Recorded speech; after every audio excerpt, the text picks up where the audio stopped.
In this hand, I've got a processor that costs about $5 right now. It's got 12 physical cores, 24 logical cores, a base clock of 2.5 GHz and max boost of 3.3 GHz. And in this hand, I've got a processor for $14, 8 physical cores, 16 logical cores, a base clock of 3.2 GHz and max boost of 3.6 GHz. On these CPUs, I'm gonna be gaming on today Cyberpunk, Silent Hill, Resident Evil and other AAA titles from 2021 to 2024. I'm gonna install powerful graphics card, push these bad boys to the absolute limit and tell you which one handles modern games better, where these processors come from, why they're insanely cheap and why for this price they can run literally every modern game without exception. And if somehow a $5 budget is too steep for you, I'm gonna suggest you hop on Taobao and grab the entry-level model from this family for a measly 26 yuan or about $3. So yeah, the thumbnail of this video wasn't clickbait. So meet my boys, the Xeon 2680 V3 and 2667 also V3. These are processors from 2014 and you can see the full specs for each of them on screen right now. And these aren't some garbage chips. The retail recommended price for these bad boys at launch was around $1,700 and at one point even the holy Apple used the previous V2 versions of these processors in their late 2013 Mac Pros and keep shipping hardware with these same CPUs all the way until 2019. Right now in China processors from this lineup go for as low as 26 yuan. Different models cost different amounts, but you'll find a processor here for any budget. From $3 if you need the absolute cheapest to around $10 to $15 for a CPU if you're feeling like a baller. You might be wondering, why does such an impressive processor cost only $5?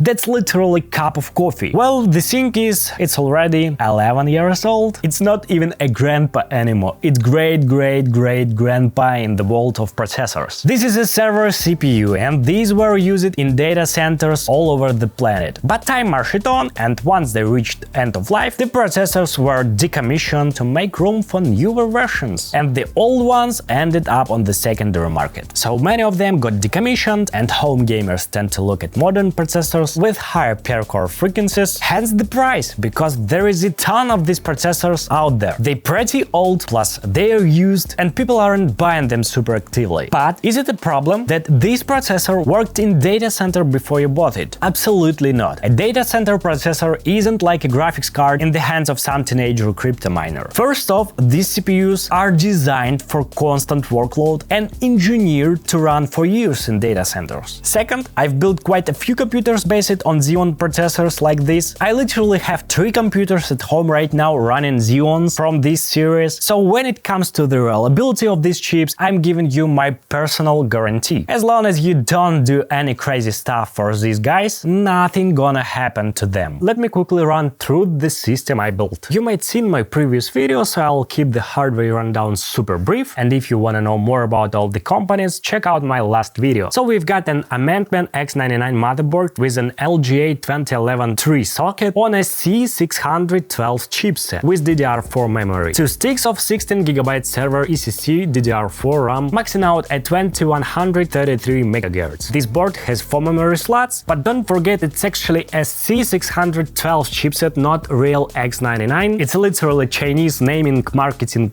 fake, so you only get dual channel, forget about quad channel mode. I found a sweet deal, processor plus motherboard plus 32 gigs of DDR4. The whole package cost me around $90 including shipping, so yeah, that $90 price tag make me to pull the trigger. I used to order from AliExpress, but turns out there are way better deals out there. Next up, I found some bags of graphics cards in my garage, and after digging through them, I picked out a few for testing. Don't be surprised that I store GPUs in plastic bags. I'm recovering crypto miner. They say there is no cure, but I got clean when Bitcoin and Ethereum crashed. The main graphics card I picked from my stash exactly for this build is this little GTX 1070, which fits perfectly in a micro ATX case and handles all modern games on high settings. But today we're going ultra, so I pulled out my box with the 6900 XT, but surprise, surprise, this was actually a 6700 XT in there. I went and checked all computers in my house and found another 6700 XT. I have no idea how that happened, so now I've got 2 6700 XTs and 0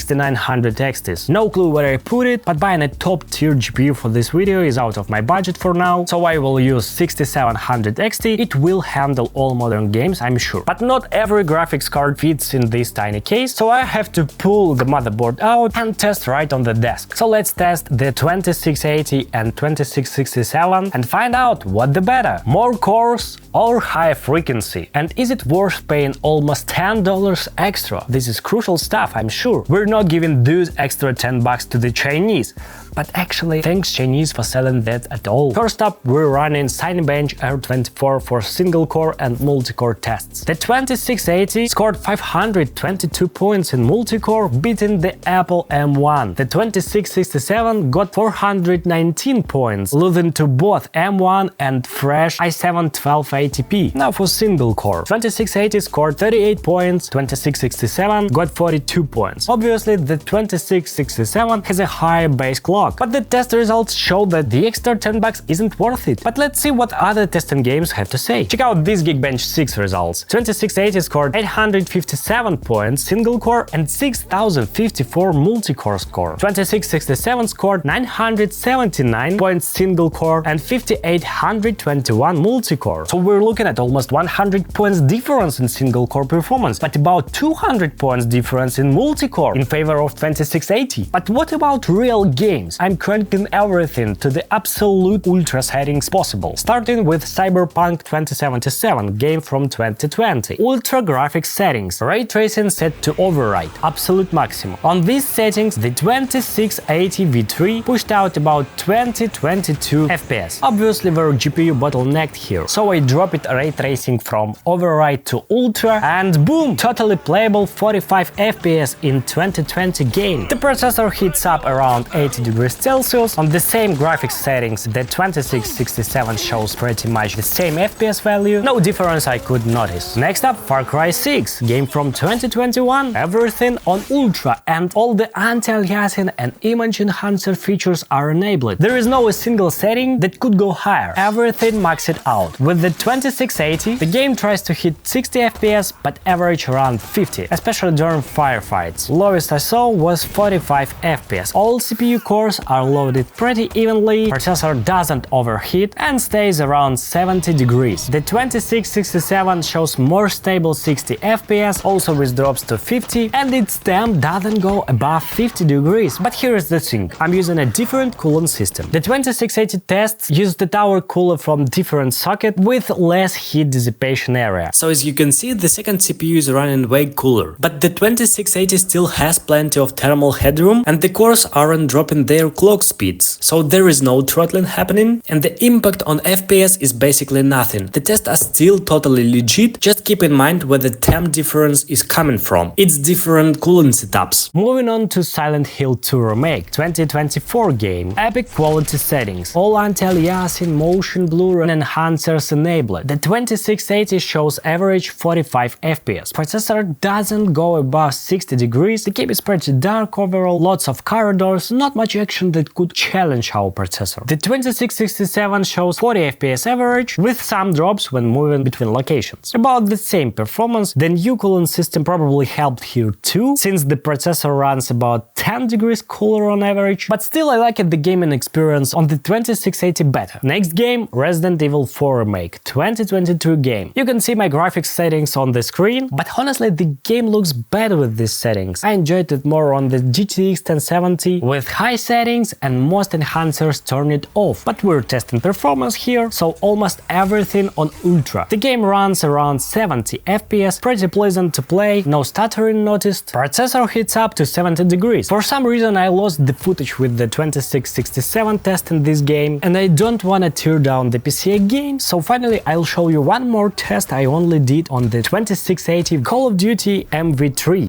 Who holds power in this gulag?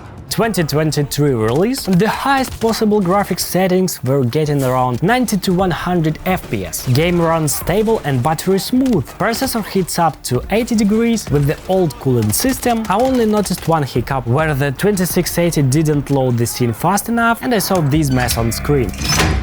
All teams, let's roll thunder. Bravo. Roger. Black 2, 1, execute. really gotta admit that 2667 handled the same spot better without any issues. Too bad that the testing footage was lost, but the 2667 overall showed the same FPS, no other differences noticed.